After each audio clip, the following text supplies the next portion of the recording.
মাত্র এক বাটি সুজি দিয়ে আপনারা কিন্তু বাড়িতে খুব সহজে এই রকমই নাস্তা বানিয়ে নিতে পারবেন বাচ্চাদের টিফিনে, এবং সকাল কিংবা বিকালের ব্রেকফাস্ট হিসেবেও আপনারা কিন্তু বানিয়ে নিতে পারবেন। আর আপনি যদি আমার চ্যানেলে প্রথম হয়ে থাকেন, আমার চ্যানেলটিকে লাইক, শেয়ার ও সাবস্ক্রাইব করে নেওয়ার অনুরোধ রইল।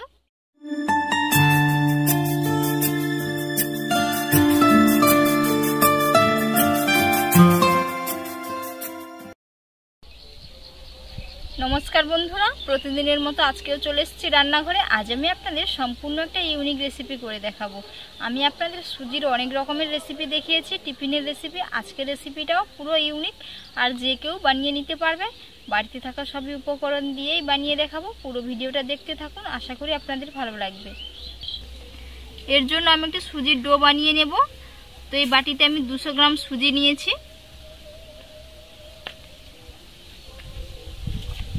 150 গ্রাম টক দই দিয়ে দিচ্ছি।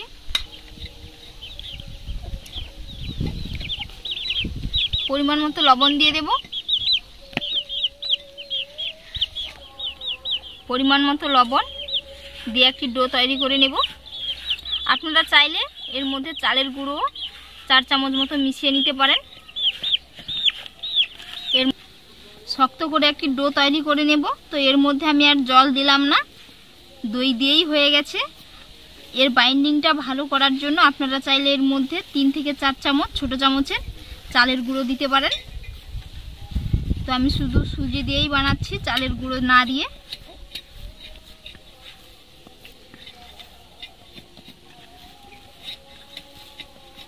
এটা আমি এবার 10 মিনিটের জন্য ঢাকনা দিয়ে রেস্টে রেখে দেব। আরও কিছুটা শক্ত হয়ে যাবে ডোটা।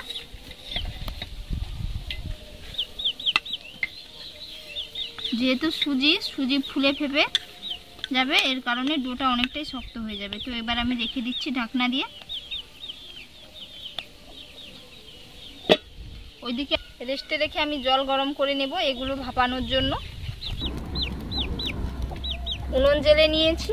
উনুনের মধ্যে আমি একটা হাঁড়ি বসিয়ে দিচ্ছি। হাঁড়িতে 2 গ্লাসের মতো জল দিয়েছি। দিয়ে একটা ঢাকনা লাগিয়ে দেব জলটা গরম হওয়ার জন্য। 10 মিনিট ঢাকনা দিয়ে রেখেছিলাম, দেখে নেব। ডোটা অনেকটাই শক্ত হয়ে গেছে। এরকম ছোট ছোট করে লেচি করে নেব।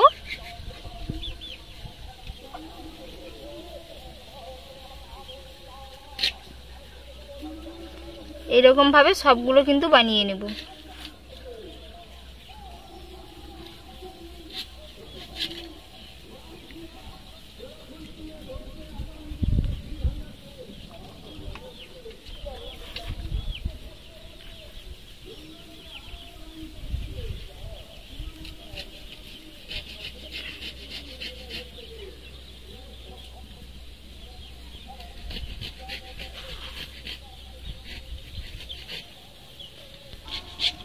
এরকম ভাবে সবগুলো কিন্তু আমার বানানো হয়ে গেল। আর বানানো কিন্তু খুবই সহজ, দেখে নিশ্চয়ই বুঝতে পেরেছেন কতটা সহজ। এবার আমি এগুলো কিন্তু স্টিম করে নেব।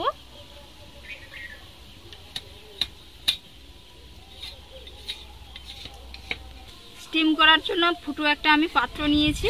তো এর মধ্যে আমি একটু সাদা তেল মাখিয়ে নেব, যাতে না এর গায়ে লেগে যায়। তেল ভালো করে মাখিয়ে নিয়েছি। ভালো করে মাখিয়ে নিতে হবে যাতে না লেগে যায়। তো এবার আমি একটা একটা দিয়ে দেবো এর মধ্যে।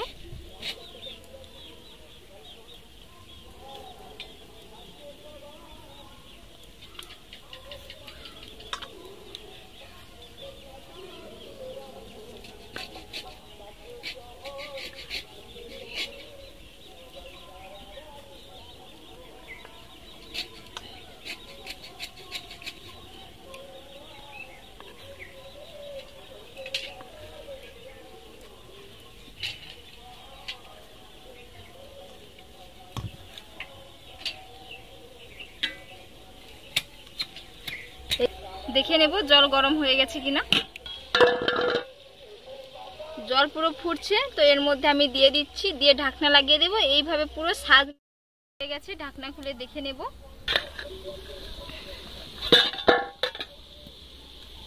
খুব সুন্দরভাবে স্টিম হয়ে গেছে। তো এবার আমি এটা নামিয়ে নেব। দিয়ে এটা আমি ঠান্ডা করে নেব। এর টেস্ট যাতে আরও দ্বিগুণ হয় তো আমি একটা মশলা বানাবো। এর জন্য আমি কড়াইতে প্রথমে তেল দিয়ে দেব। আপনারা চাইলে সাদা তেলেও করতে পারেন বা বাটার দিয়েও করতে পারেন। ফোড়নের জন্য দিয়ে দিচ্ছি গোটা জিরে, আদার কুচি, পেঁয়াজের কুচি, 1 চিমটে হিং দিচ্ছি,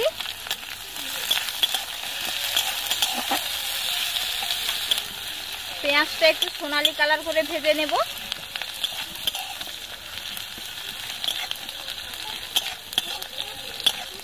আপনারা চাইলে রসুন কুচিও দিতে পারেন, আর যদি আপনারা নিরামিষ খান তাহলে রসুন আর পেঁয়াজটা দেবেন না।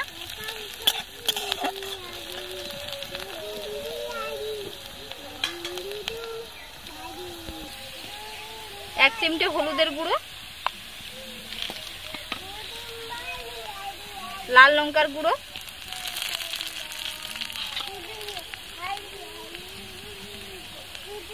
চিলি ফ্লেক্স দিয়ে দিচ্ছি, কাসুরি মেথি আর একটু চিনি দিচ্ছি।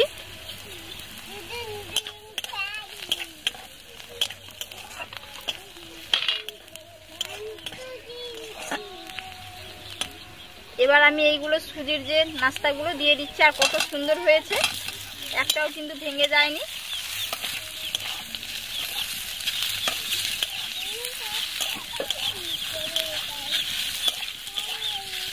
টমেটো আপনারা চাইলে টমেটো কুচিও দিতে পারেন এর মধ্যে।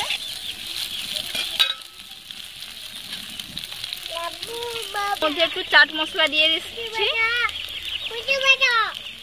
লেবুর রস দিয়ে দিচ্ছি অল্প করে,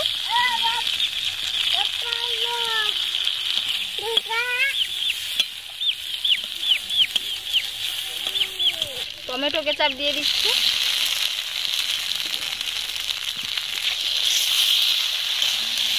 এইভাবে 2 থেকে 3 মিনিটের জন্য ভালো করে নাড়াচাড়া করে নিয়েছি। তো এবার আমি এটা নামিয়ে নেব। হয়ে গেছে, দেখে নিশ্চয়ই বুঝতে পেরেছেন কত সুন্দর হয়েছে আর কতটা কালার হয়েছে, কত সুন্দর।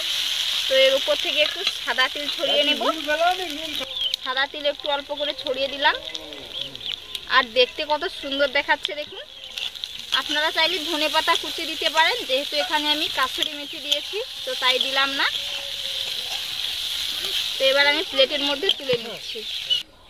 নাস্তাগুলো কতটা সুন্দর হয়েছে আপনাদের দেখাচ্ছি, দেখুন কতটা সুন্দর হয়েছে। এই যে কত সুন্দর হয়েছে দেখে নিশ্চয়ই বুঝতে পেরেছেন। খেতেও কিন্তু দারুণ লাগবে, অসম্ভব মজার হয় খেতে। এইভাবে যদি বাচ্চাদের টিফিনে দেওয়া যায় বাচ্চারা কিন্তু চেটেপুটে খাবে।